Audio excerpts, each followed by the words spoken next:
All right. So, Cathy, welcome to the show. This should be an interesting conversation. Never had one about worms before. We'll worms talk about and worm business. Right. And worm business. So maybe you want to take 20 seconds, introduce yourself, and then we'll get on to the interview. Absolutely. My working title is Cathy Crawly Laughing Bean Queen. Simple solutions for today's challenges. Worms for indoor composting. Who doesn't want that? Yeah, absolutely. All right, Cathy. So maybe we were talking before. Maybe we can go back a little bit to, your background, your history. Kind of. I know you're up in Canada, right? You said you're up in Canada. Yes, that's right. You know how you got into what we call, you and I call like earthy sciences and things like that with worms and stuff like that, because I find it fascinating. I think I'm the perfect guest for your podcast, Mitch, because I really am the accidental entrepreneur. There it is. Boom. We can end it right here.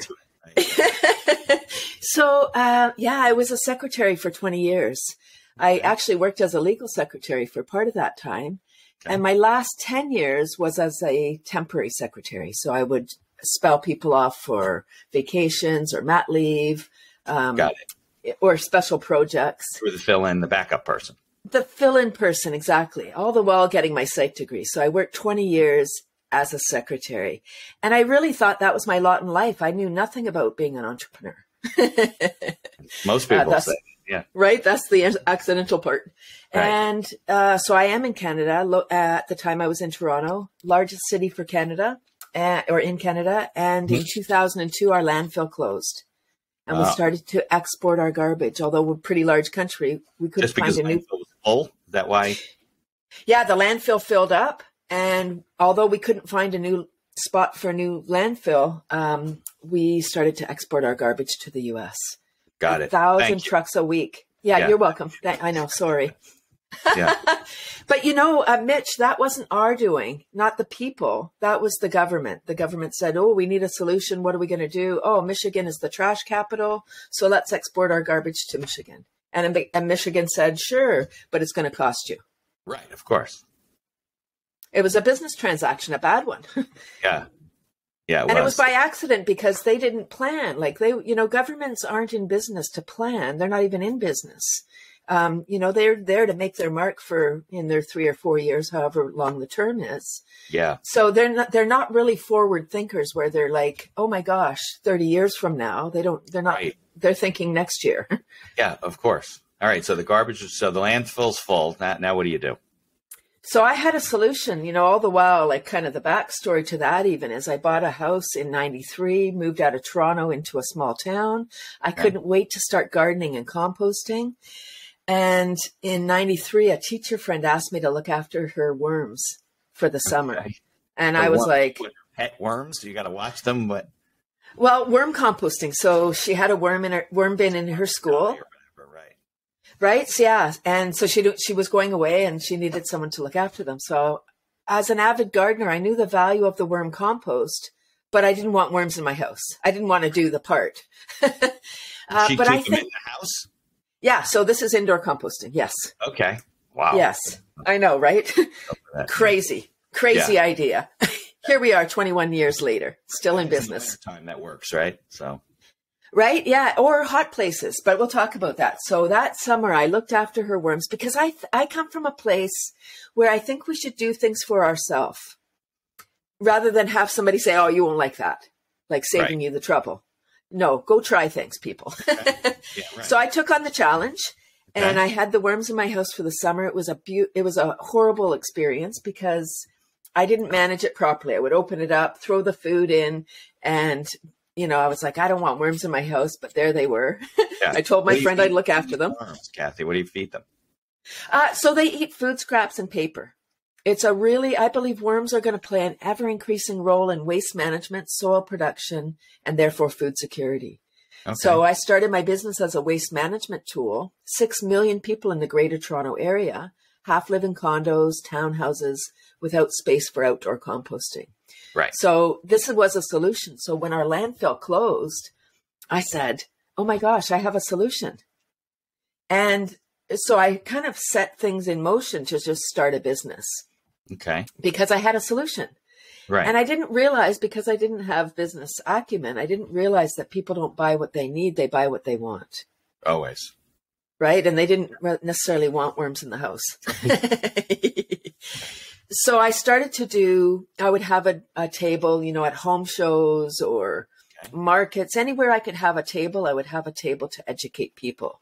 Right. And I quickly realized that people were afraid of worms. Yeah, they're like, who's the crazy worm lady, right? And yeah, not in this lifetime am I having worms in my house. Yeah. So I was like, how am I going to do this? Yeah. And I started to take on school workshops. Okay. But at this point, you wanted it to be a business. You were trying to promote the idea so they would buy worms from you. Was that the whole concept? Like you were going to sell the worms? Okay. Yeah, sell the worms for in the house, do it yourselfers. So I, you know, rather than selling the compost, like lots of mistakes that I made. Okay. Yeah, make your own compost.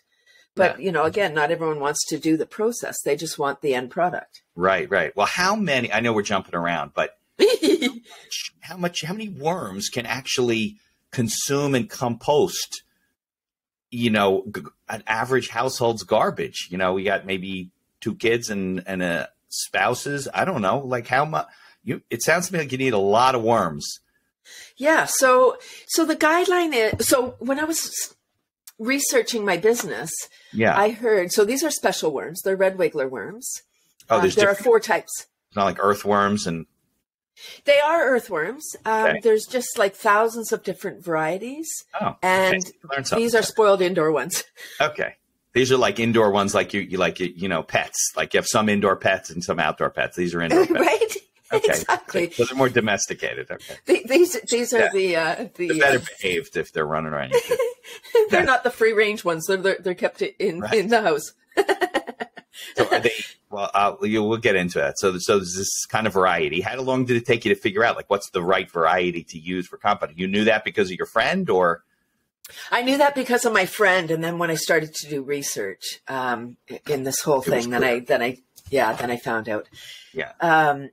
So when I was researching, I read that a pound of worms and their descendants could transform a ton of organic waste in a year, and that the average Canadian/American family produces a ton of organic waste in a year. It's about what we do. 1 ton is the average household.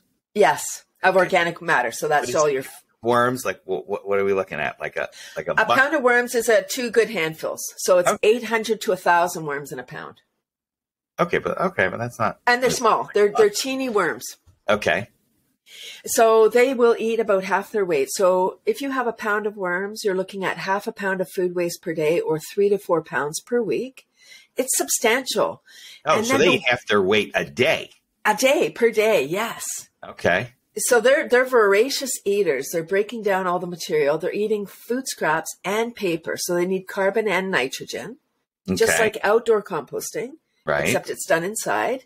Okay. And they're eating all of that material. Then they're converting that into compost. So their poo, which is basically soil, like rich it's soil, organic soil, nutrient rich. Yes. Okay. Yes. So you're, I don't know what they're in, a tank or a container or whatever.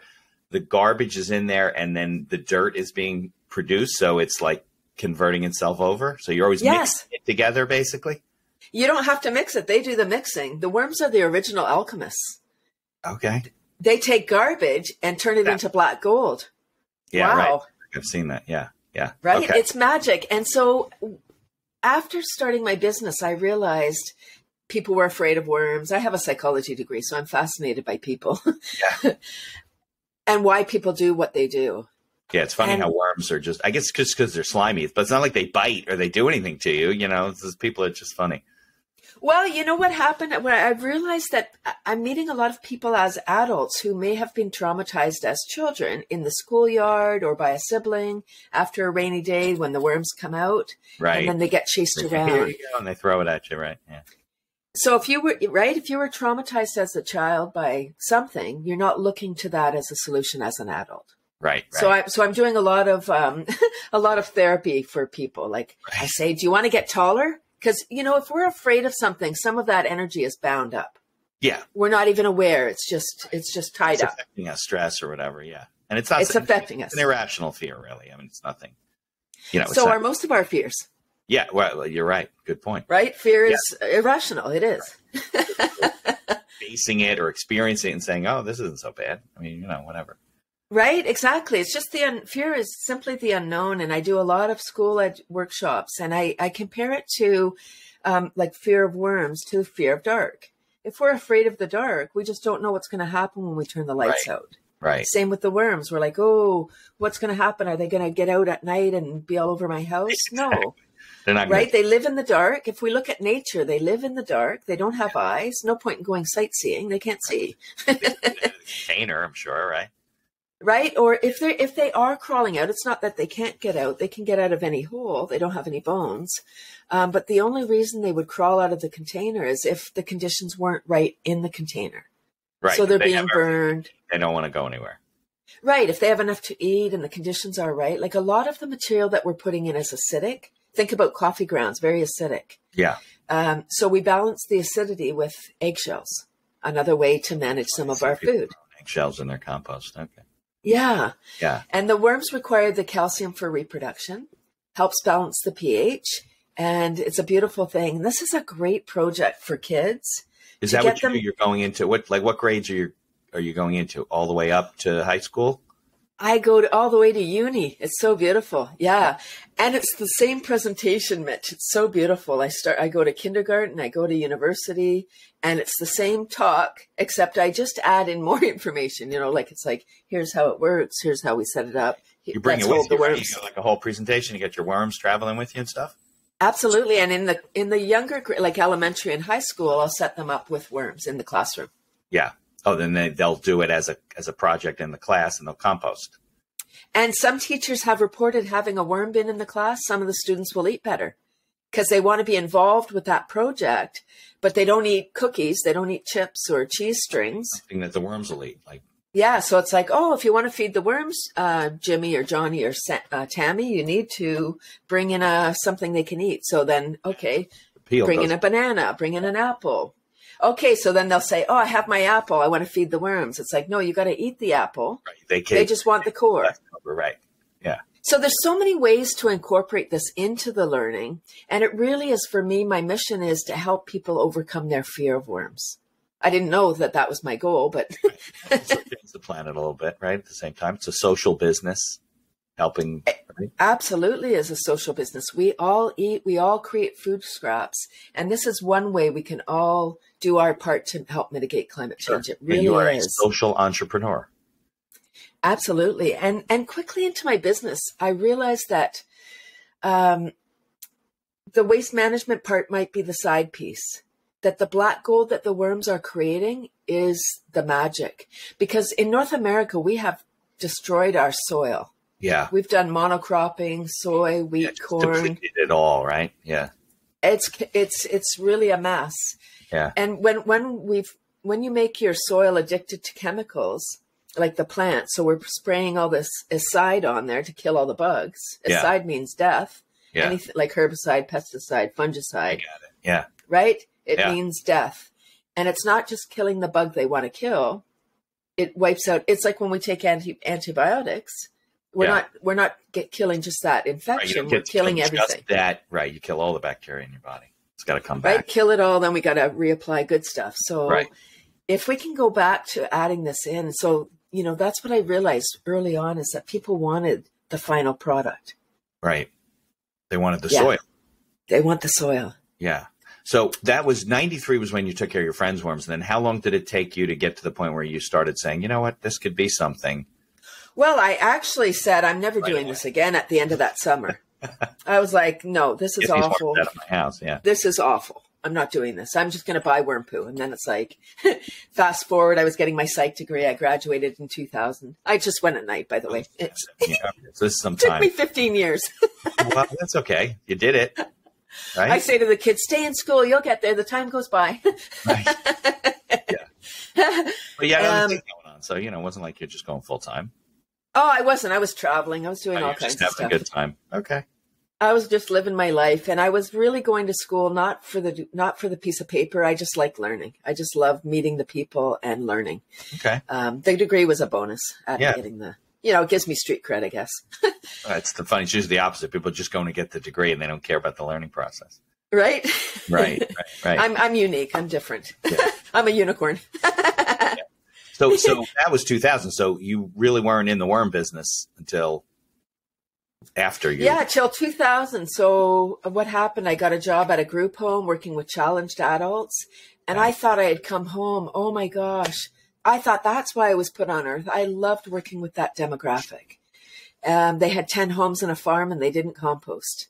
And when I asked them about composting, because they paid a lot of money, if you create any organic matter, you pay a lot to get rid of it. Universities, restaurants, grocery stores, anywhere that's creating organic matter.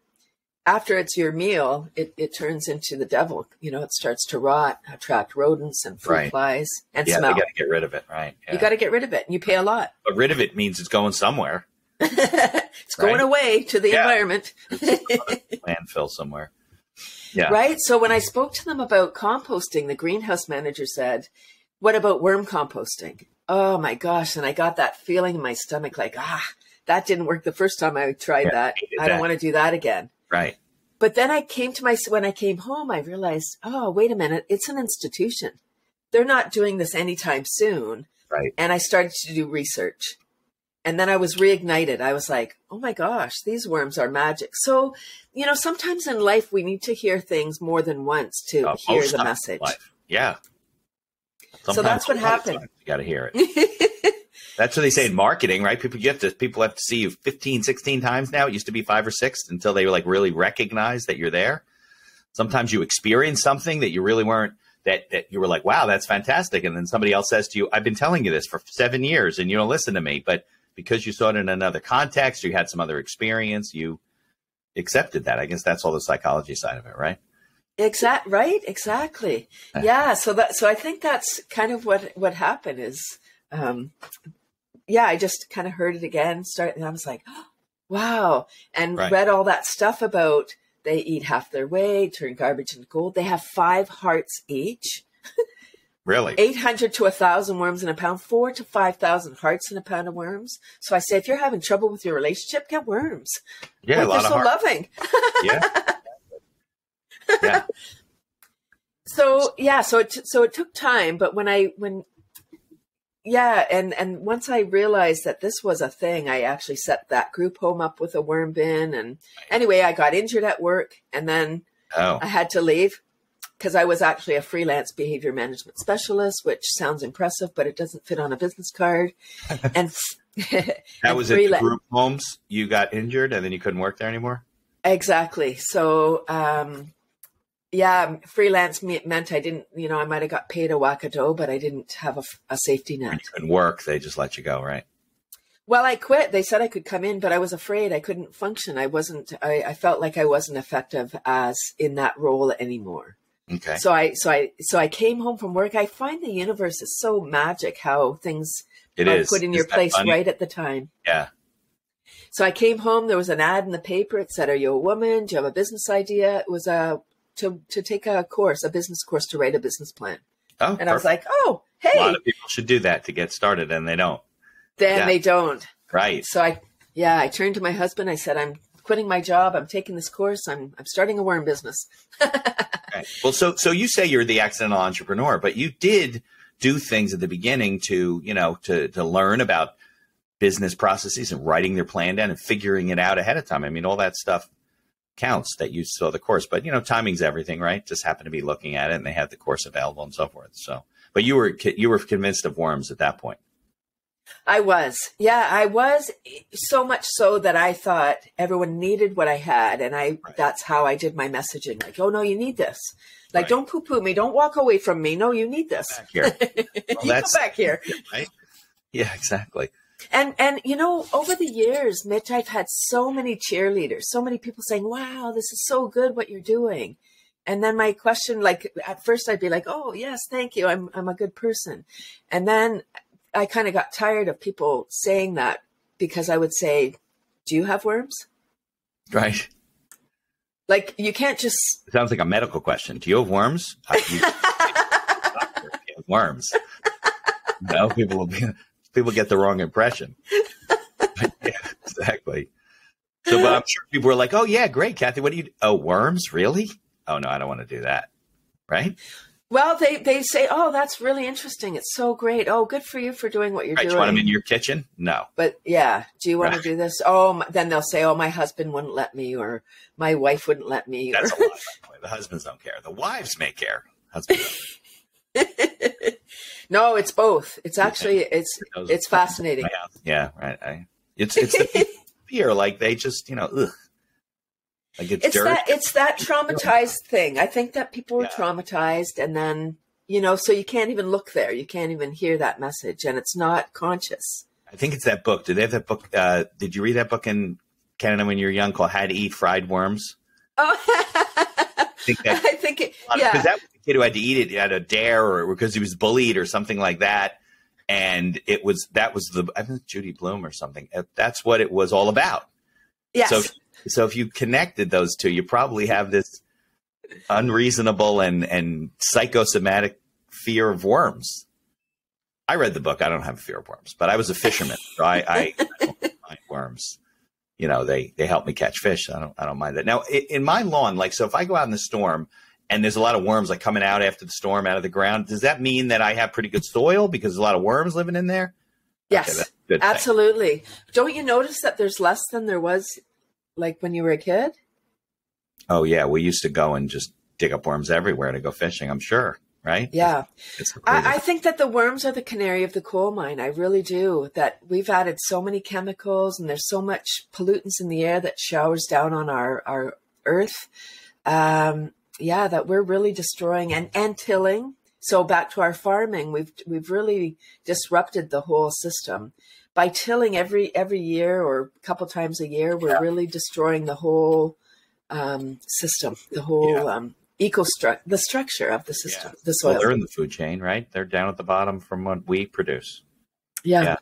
So I'm curious. So everything has a supply chain, right? I mean, they all. So how do you get worms? What you got to grow your own? Is there worm manufacturers you can order worms through? Is there a whole industry of manufacturing of different, or growing, I guess, raising of worms? There are more and more becoming available. There's a lot of growers in the States. The warmer states are the large worm growing states: Florida, Texas, California, Georgia. Okay. That's where the industry is. So they ship them to you? Yeah, I was importing, and then we were growing. So we've kind of done a combination of things. It's fascinating. But is it easy to raise worms? If you keep growing? It's easy.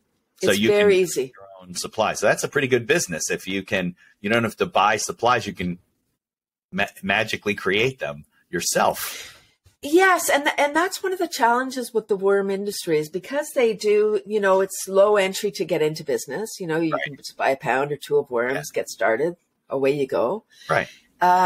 That's the challenge. I get over the years, I've had so many people call and say, okay, I want to start I was just downsized. I want to start a worm business. What do I do? Well, I say you write a business plan first. Right, of course. But who do I market to? Well, whoever you decide your market is.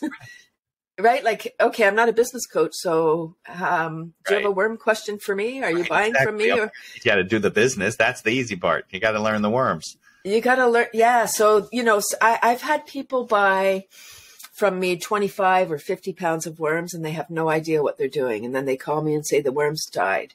50 what happened? Of worms? Yeah.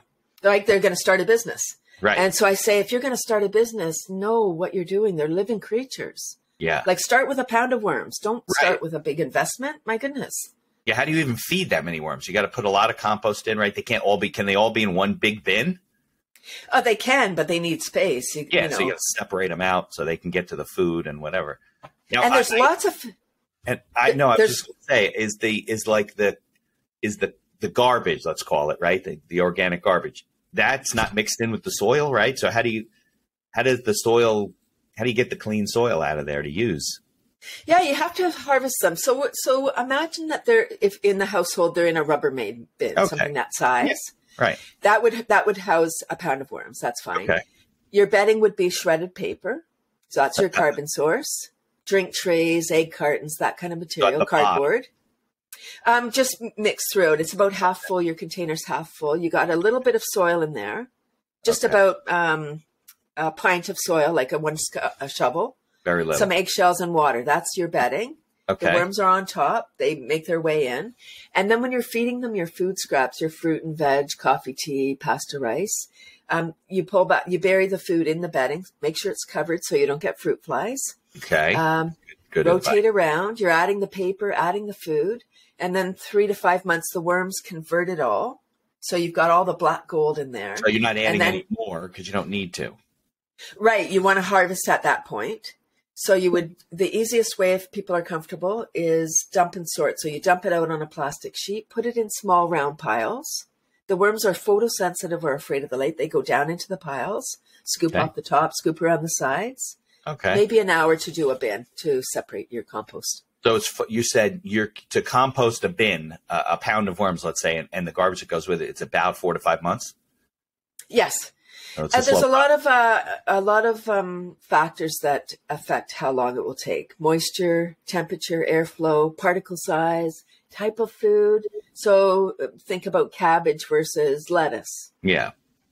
Cabbage is going to last forever. It takes on a life of its own. You can freeze it, thaw it, still looks like a cabbage. Yeah. Yeah, that's why cabbage. Where your lettuce is going to break down very quickly and go away.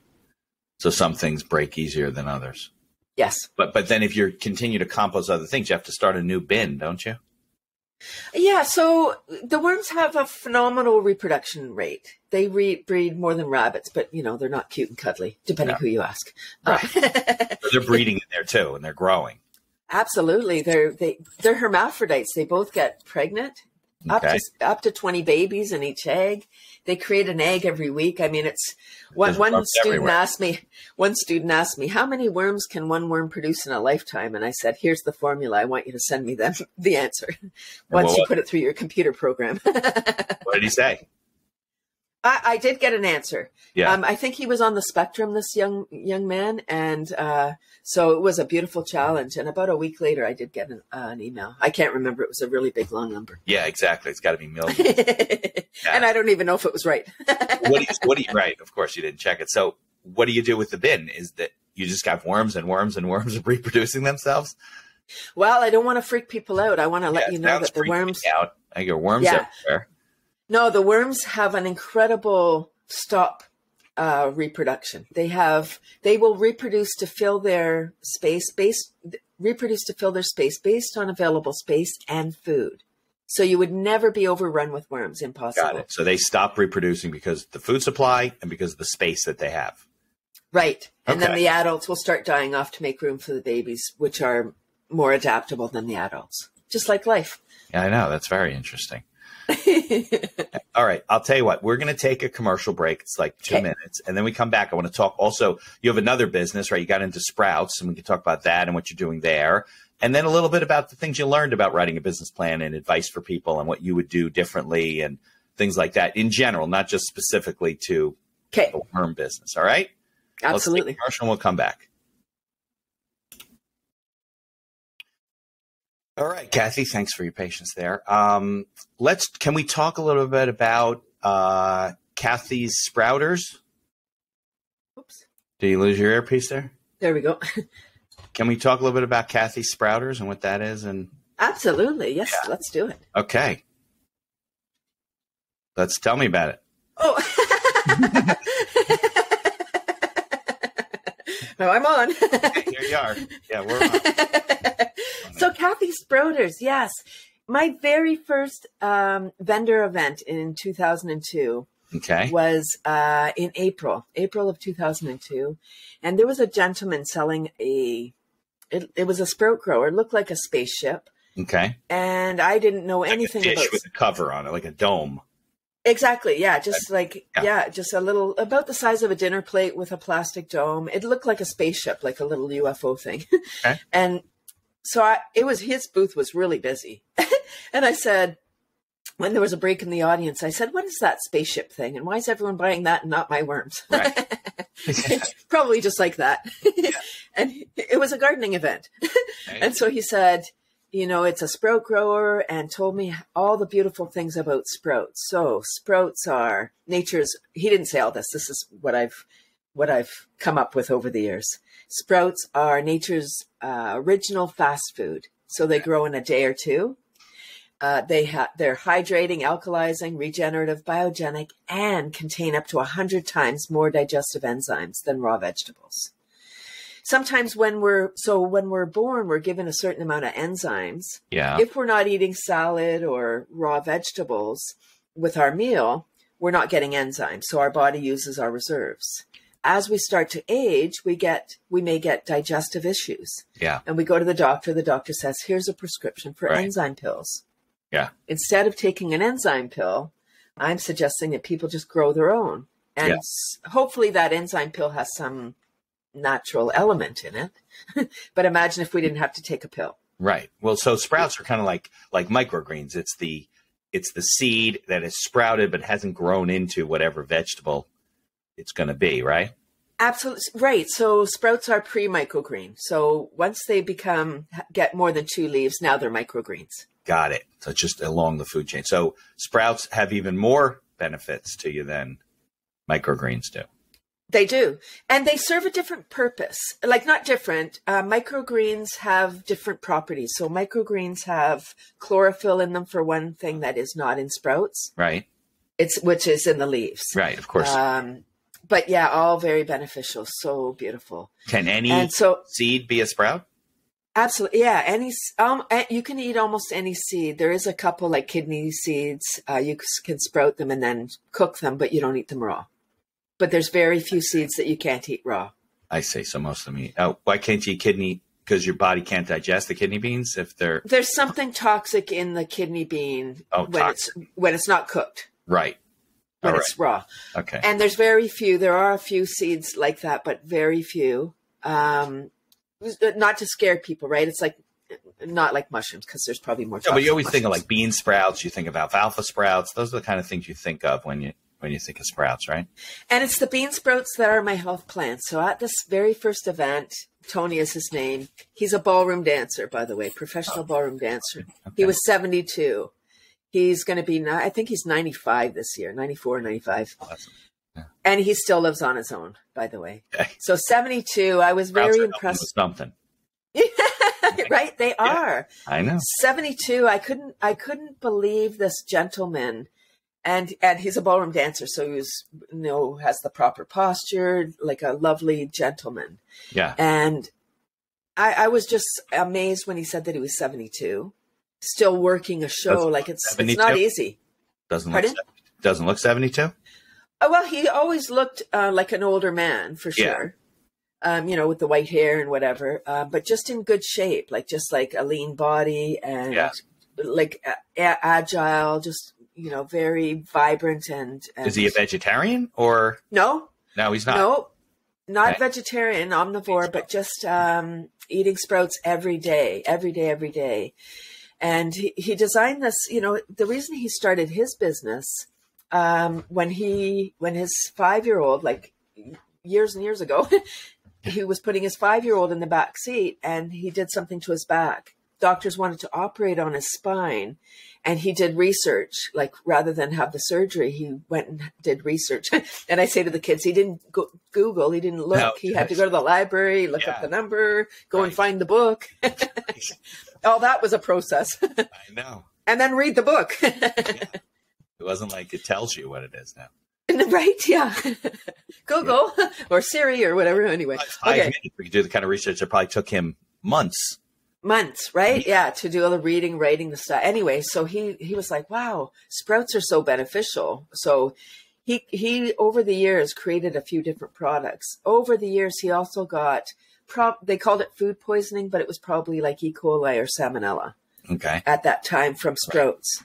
Oh. Because if you don't do it properly, it's super fresh food. So sometimes people sprout in jars. Yeah. And if there's any moisture left there, that's where the bacteria can grow. Got it. So people need to be careful about sprouting for sure. They need to be mindful to keep it rinsed and clean. Yeah. And with Tony's system, it's so beautiful. I was spoiled. Mitch, I was so spoiled. For 21 years, I've eaten these sprouts. It's my health plan, a big, big part of my health plan. And so, Tony said, if you're going to do this, start your day with a better way to grow the sprouts so you don't get sick. Yes, yeah, exactly. So this system that he has is a plastic top, plastic bottom. So it doesn't sit on. It's aerobic process. Yeah. Meaning with oxygen. Yeah, so I see it on your website. It's kind of like it looks like a strainer bowl that's inside of a plastic dome kind of a thing. Is that about right? Yes. Yeah. Yes, that's right. Yeah. Yeah. So it creates a little microclimate. So that's why it works so fast. It's the heat and humidity that helps it work. In the summer, it's about less than 24 hours that you get edible sprouts. Really? In the winter, maybe 36 to 48 hours, depending how warm you keep your place. Oh. And and then once they're ready, once the root is the size of the bean, that's when they're most nutritious. And I start my day with 2 tablespoons of those sprouted beans, the bean sprouts, mostly for the enzymes to prepare my body for the other foods that I'm going to eat during the day. So you're basically a rep for him. I mean, that's what you're selling, right? His product yes. or other things that you sell on that site? Well, I sell the beans as well. I have a whole variety of certified organic beans. And that's what I would say to people. Over the years, people have asked me, oh, can I just go and get beans from anywhere? Or I have beans in the cupboard. Like can I just use dry Mr. beans that Gouda's? are in a bag in the supermarket and you got to soak them for 3 days or something. Those, right? Can I just use those? Yeah. So what I tell people is if you've got beans at home, you can try them for sure. If they don't all sprout, then you better have your dentist on speed dial because you're going to chip a tooth. Yeah. You want to make sure they're good quality. You're sprouting for your health. Right. So the price difference between certified organic and conventionally grown seeds, it's nominal. Pennies. Yeah. Organic use herbicides and things like that, pesticides. That's right. That's right. And which means less chemicals in our body that our body then needs to do something with. Right. Because the beans absorb that stuff, I would assume, right? Yes. Yeah. We're just like rivers of chemicals, I think now. It's gotten to the point where they say everyone's blood would test with some sort of chemical anywhere on the planet these days. I know, right? So I think the more we can do, that's why, creating our own compost with the worms. And then that is nutrient-rich soil, so then we can grow more nutrient-rich food. And then same with the sprouts. If we're growing our own, we're in charge of the freshness.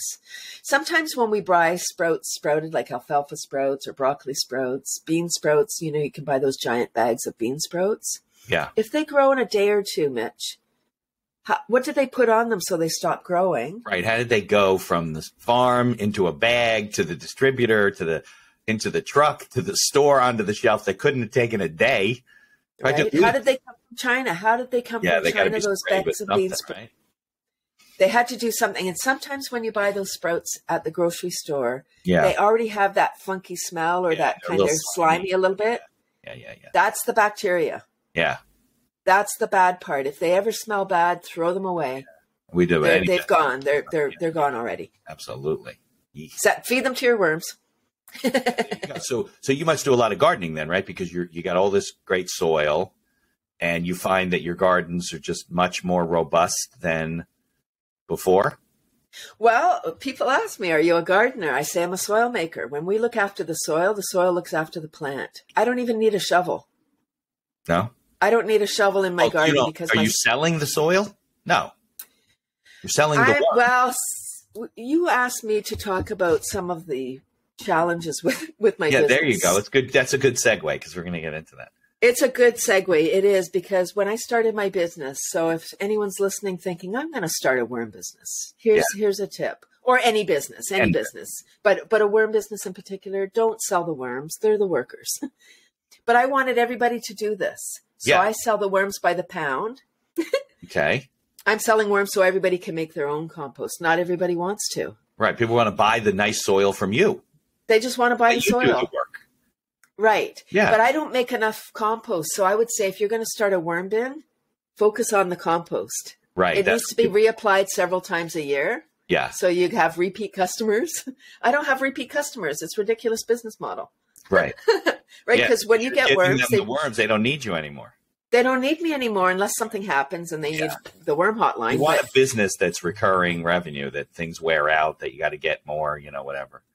Yeah. Yeah. But I next time you have to have a pretty big operation. If you really want to sell a lot of soil, you sell bags of soil, you have to have a lot of bins going on to produce. Well, in that case, you wouldn't have bins. If you're looking at doing the compost, then you're probably going to do it in a barn.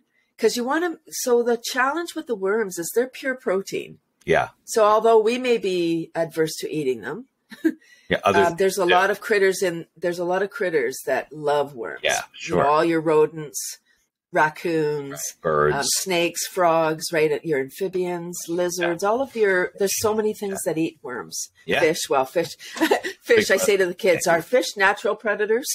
Right. And they say no, and I say, yeah. It's not like the worms are like, I'm bored, let's go tease the fish. Right. That's funny. That's true. Thank you. They only end up in there if they're on a hook. Right? Right. So if you're going to do this so that you're creating compost so you can sell the compost, you're going to have a massive operation.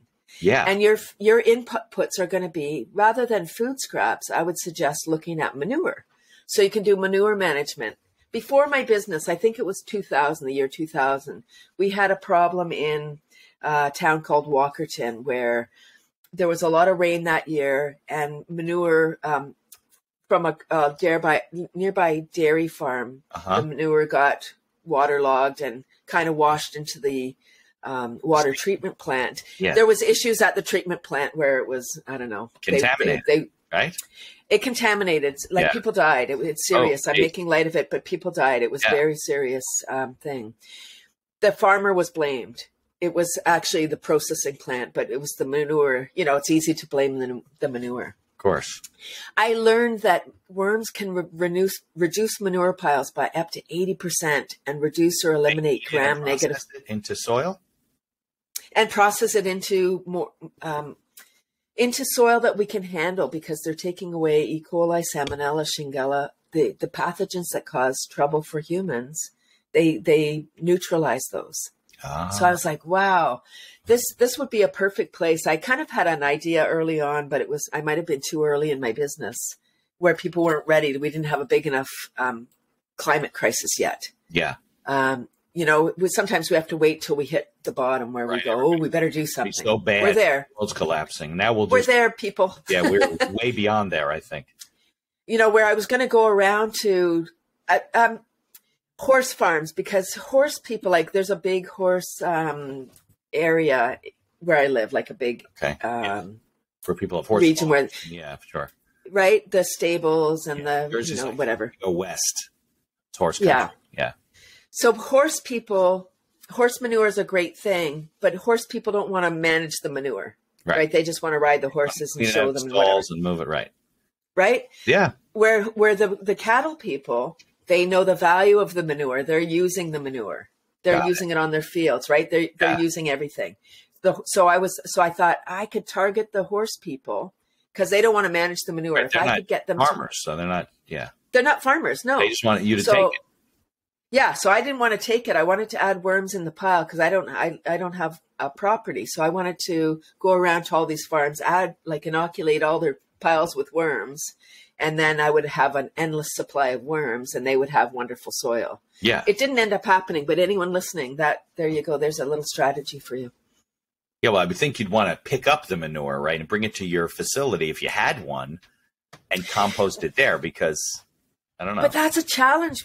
Yeah. Mitch, the problem with that is because as soon as you're moving any waste, now you're a waste hauler. Now you have to have an environmental assessment. New Jersey's the same way. If you go to a company, some of the questions they ask are about, do you haul hazardous waste? Do you move this? Do you do the organic? Then you need other licenses. You got to be controlled by the DEP and all that type of stuff. Yeah. Right. So it becomes very complicated on how, I wrote my town and said that I was recycling dilapidated.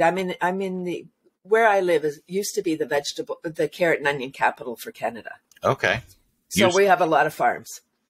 And we have dilapidated vegetable crates. You know, they don't have any bottom. Yeah. And I was like, these will be perfect worm bins for outside. They don't have a bottom. This is perfect. Okay. So I wrote the town and told them that I was using recycling dilapidated vegetable crates. And they sent bylaw after me. Kidding. What were you doing wrong? They said, you can't run that business from your house. And I'm like, what? Why not? Because I was too honest. Yeah, that's another problem is that you can't do – I tell a lot of people this. You got to deal with the Board of Health. You got to deal with commercial rules. You can't necessarily do this from your garage. So you got to look into that if you're going to be doing it beyond a hobby or beyond for your family or your own, consumption. So, all right. So let's get into a little bit about the business planning and running the business, because I applaud you for, taking the course and writing a business plan, knowing that, like a lot of people, you've never run a business before. I mean, everybody tells me they're the accidental entrepreneur because they never ran a business before, but they don't tell me that they went and took a course to write a business plan. They'll usually tell me, I don't really have a business plan. I have some things written down and I have processes and things like that, but they don't have a formal business plan. And a business plan is kind of where you work out the issues, most of the issues, at least up front. So they're not all surprises later on. There's always issues, right? So what would you say was the most challenging thing when you got started in terms of like writing the business plan? Because I find people, they labor on that. They think it's going to be so difficult. Oh, taking this course was really beneficial because, first of all, they talked about each of the components. It was a 6-month course, so that's a long course for a business plan. Yeah. So each of the pieces, like the marketing, the script writing, how do you price yourself? Right. And the forecasting, like how do you forecast when you've never had a sale in your life? How do you decide how much you're going to make? Yeah. Best case and worst case. Right. And then the in-between. Like, it's obviously a guessing game at the beginning because you have no idea. Right. But you can do research and do a little bit of figuring things out and find something that's equivalent and, I have people that literally can't tell me why they're pricing their product the way they are when they start. They go, well, I don't know. I think everyone's paying $5, so that's what we're charging. Well, do you know how much does it cost you? We're not really sure. I mean, they know what it costs them for hard cost of goods sold, but they don't have any idea what their other costs are. And they're not accounting for any of that or their own labor or whatever. And they're actually losing money and they don't even realize it. Yeah. Yeah. So it's important. Like during that course, they had us do a market survey. Okay. Where we wrote out, go and survey whatever. I can't remember how many people we needed to. Like worms or don't like worms or don't want to deal with them or whatever, right? How much would they pay? Yeah. Would they pay for a service to harvest? Like all of those kind of questions about my particular business. And we all had to do it. And it was beautiful because I think there was 20 people in the course and we all had very different ideas. Yeah. But every business is the same in that we're all flogging.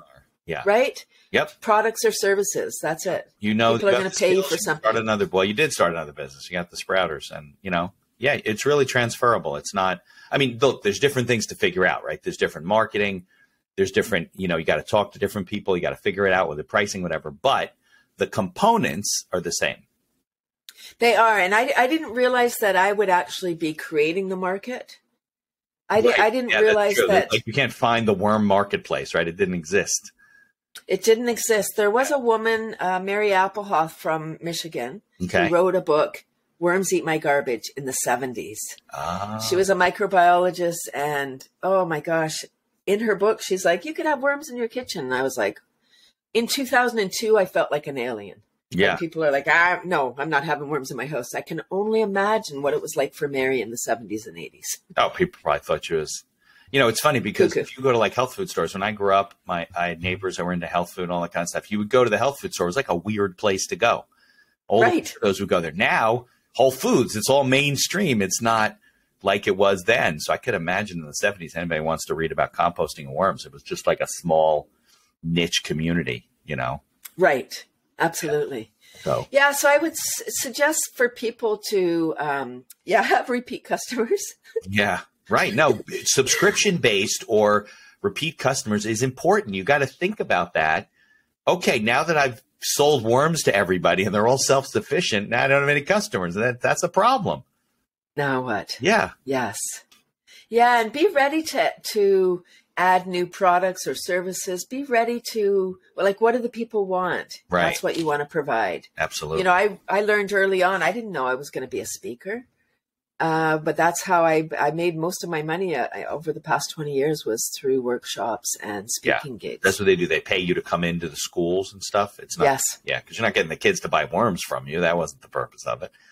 It was to educate. Yeah, exactly. Absolutely. Yeah. Yeah. So then I added on I was using that sprouter for 10 years. And then I met Tony at another event and he said, why don't you sell this sprouter with your worm business? And I was like, oh my gosh, why don't I? That's a great idea. Yeah. Yeah. And then my booth was really, really confusing. I would have sprouts at one end and worms on the other end. And people would see that little sprout grower and say, is that the worm bin? Right. Food. Yeah. That's what you want here. You want to try some sprouts, and so I was actually sampling the sprouts and then handling the worms over here. I mean, I'm sure I was a health hazard. Yeah, that's a health department's nightmare. Yeah. We once had because we have a farmer's market, like a lot of towns, right? The organic farmers, and there was a guy. I think he was either vegetables. It must have been like the pickle guy, right? So he had like you could take samples of the pickles, right?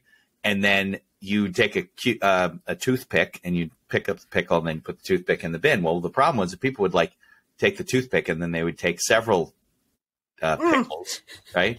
Which I guess the guy didn't care about. But when the health inspector came around, he went nuts. He's like, you got to have, and the guy's like, well, that's too many toothpicks and I don't have enough. And the guy left. He went to another market because he didn't like the health inspector. But I think they made him do the same thing at the other market, because you can't cross-contaminate things. Yeah. And especially today we're uber aware of all these things. Yeah, very much so. Our immune systems are a mess and so forth. So you said that you don't have a property. So you don't have like an outdoor place where you do, this is all indoors? It's all indoors. In the summer, I can do it outside. For about 6 years, I did have access to a farm. Okay. And again, the universe is so interesting. I spoke, it was Valentine's Day, so poetic, at a garden club, right? They have 5 hearts. Yeah, right. I love, right? So I was like, oh, worms have 5 hearts each, 800 to 1,000 in a pound. It's a perfect Valentine's gift. And here it is, Valentine's Day. Right. So I was speaking at that club, and one of the gentlemen contacted me the next day and said, my wife and I were in the audience. He happened to be from Michigan. Okay. So he heard that, we're sending all this stuff to Michigan, and here I have a solution to save Michigan. And I think he must have heard, oh, she's saving the hometown. I need to help this girl. So I don't know what happened, but he said, I want you to come. They were retired tree farmers. And he said, I want in the town next to mine. And he said, I want you to come and run your business from my farm. Okay. No cost.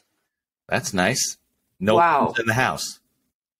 And no worms in the house. They were in the barn. So I went, it was such a beautiful thing. It's just, I was just so moved that like, there's all kinds of people out there. So my big advice for people, entrepreneurs or anybody, is to ask for help. Yeah, people like just ask. And I have an expression it's without awareness, action is impossible.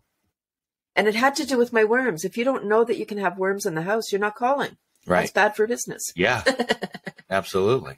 Yeah, you don't think about it that way. You'll be like, well, I don't have room for worms outside and do this stuff. You're like, no, you can do it in your house. Yeah. I can't imagine a pound of worms for Valentine's Day is not much of a gift for your loved one. You're like, hey, look. Unless they love gardening. What's in here? Like, great. We're going to compost our garbage now. But look, I don't know. I mean, in the future, we may all be forced to do this. I hope so. Governments may actually say everyone has to have, just like we do recycling, right? Everyone has to have a composting program at their house. And this is, here's your kit. And you got to do this. And we got people come by and pick it up and use the soil. And because a lot of this stuff never happens unless governments require it. Things get so bad, Absolutely. And it's a resource. We call it garbage, but it's only garbage because we call it so. Right. In Canada, we have 10 provinces. One of our provinces, the only province, has banned organics from landfill because all of their raw sewage, all of their raw stuff was going right into the ocean. Ew. Sorry, but that's not right. That's not cool. So they banned everything. They've cleaned everything up. And so when that happened, where does our organic garbage go? Everyone has to manage their own. So they have, we have some collection programs. Got it. And people are composting their stuff. People are worm composting. There's, we just look for another, if that's illegal, okay, we can't do that. So now what are we going to do? Else. Right. Yeah, exactly. No, look, they got rid of plastic bags in New Jersey, like last year, I think, or a year before. Wow. So like, how are we going to do this? What are we going to never carry? Well, people have learned now they have bags in their car. They get them paper bags that are, that decompose and stuff. And we've all I know it made a huge impact on the environment, but it's a start. It's a start. But I think that what happens with all this other stuff, like what do we do with all the plastic and the things that worms can't convert? What happens with those? Well, we need to really be mindful about what we're buying. We really need to look at all of the things that we're doing. And that's the challenge, Mitch, is there's so many issues. So it's that people get overwhelmed. Problem. You can't just buy an electric car and you save the planet. There are petroleum-based products throughout our lives and through all, think just like, beauty products and shampoos and all that kind of stuff. It's all plastic and it's all, and then we're going to recycle 95% of this in 30 years. It's not going to happen. It didn't happen in the 70s because it doesn't happen. You can't recycle that stuff. It breaks down and, gets into stuff. So that's what I think is a bigger problem. I think ultimately, like that province in Canada, other areas will say to people, listen, you can't put this stuff in the garbage anymore. You got to do X, Y, and Z, and this is how you do it. And people, you're right, will change. Their children will grow up and they'll change. It'll take a little while. The bigger problem California's getting there. San Francisco has banned. Yeah, and California's way ahead of all that stuff with the cardboard and all that stuff. They're basically like, listen, you want to come to our state, you can't do this. So, you got to follow the rules. But that came from government. It didn't come from people just saying, hey, let's do this. People don't act that way. People don't say, oh, hey, worms are good for everything. Let's all do it. It doesn't work that way. So that's my bigger concern is that I know this is getting a little bit off the topic, but that's my bigger concern is like, it's so complex, like you said, that the solution is so multifaceted and there's so many people on earth and doing different things and governments that don't care. And, that it's almost, I hate to say this, but it's almost inevitable that because we're consuming this planet, right, at an alarming rate. We've really only been in industrial society for 200 years or something like that, 200 or 300 years. We went from farming to machinery to oil to computers and technology, right? It happened in a very short period of time. So go another 200 years from now, and like you said, the soil will be depleted, the air won't be good, all this stuff. It's just going to be garbage. It's going to be like that movie. What was that cartoon? It wasn't a cartoon, but it was an animated thing where the people were up in the spaceship and the machines were down there moving the garbage around. And, the planet wasn't habitable.